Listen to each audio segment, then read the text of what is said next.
લોકમત ન્યૂઝમાં આપનું સ્વાગત છે। ગોધરામાં આતંક અને ગુનાખોરીનો પર્યાય બની ગયેલી કુખ્યાત સિંગલફળિયા ગેંગ સામે રેલવે પોલીસે ઐતિહાસિક કાર્યવાહી હાથ ધરી છે। ગેંગના 12 સભ્યોની ધરપકડ કરીને તેમની સામે Gujarat control of organised crime act હેઠળ ગુનો નોંધવામાં આવ્યો છે।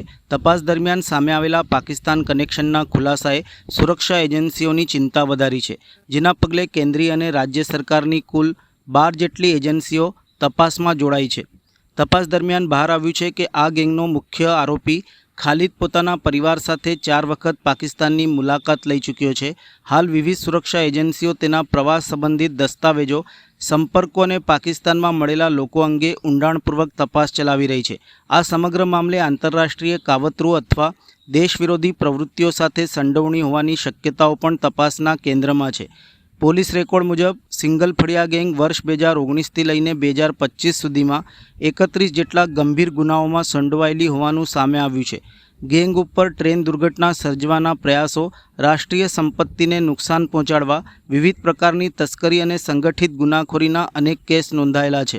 રેલવે પોલીસ દ્વારા ધરપકડ કરાયેલા તમામ 12 આરોપીઓની સઘન પૂછપરછ ચાલી રહી છે। તપાસ અધિકારીઓનું માનવું છે કે પૂછપરછ દરમિયાન ગેંગની કામગીરી, નાણાકીય સ્ત્રોતો, આંતરરાષ્ટ્રીય અને આંતરરાજ્ય સંપર્કો સહિત અનેક ચોંકાવનારી વિગતો પણ બહાર આવી શકે છે। આ સમગ્ર પ્રકરણને ધ્યાનમાં રાખીને સુરક્ષા એજન્સીઓએ ગોધરા સહિત આસપાસના વિસ્તારોમાં પણ નજર વધારી છે અને ગેંગના અન્ય સંભવિત સાગરીતોની શોધખોળ શરૂ કરી છે। પાકિસ્તાન કનેક્શન સામે આવ્યા બાદ કેસને અત્યંત ગંભીરતાથી લેવામાં આવી રહ્યો છે અને આગામી દિવસોમાં વધુ મોટા ખુલાસાઓ થવાની શક્યતાઓ પણ વ્યક્ત કરવામાં આવી રહી છે।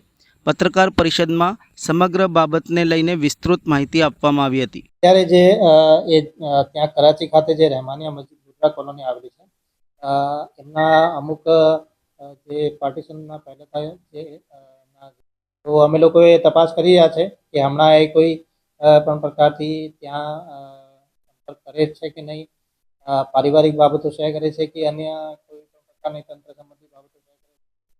આ બધું અમે પુરાવાઓ એકઠા કરી રહ્યા છે અને અન્ય એજન્સી જોડે પણ અમે લોકો સંકલન કરીને ઊંડાણપૂર્વક તપાસ કરી। અમે જ્યારે વિગતવાર એમાં પાસપોર્ટની તપાસણી કરી, જ્યારે એવું ખબર પડ્યું કે ચાર વાર એમની એન્ટ્રી ત્યાંથી પાકિસ્તાન ખાતે જ્યારે અટારી બોર્ડરથી જાય તો ત્યાં એમને માર્ક મળેલું છે। એના સિવાય અમે લોકો આ પણ તપાસ કરી રહ્યા છે કે જે સ્પોન્સરશિપ લેટર છે 4 વખત એમને મળ્યા છે, એમાંથી કોઈ ફેક કે એવા છે કે નહીં, અને જેન્યુઇન લેટરથી એ લોકોએ પ્રોપર વિઝા લઈને ત્યાં પાકિસ્તાન ગયા હતા, તો આ પણ તપાસ કરી રહ્યા છે અને કોઈ પણ ફેક પાસપોર્ટનો યુઝ કરી રહ્યા કે નહીં આ પણ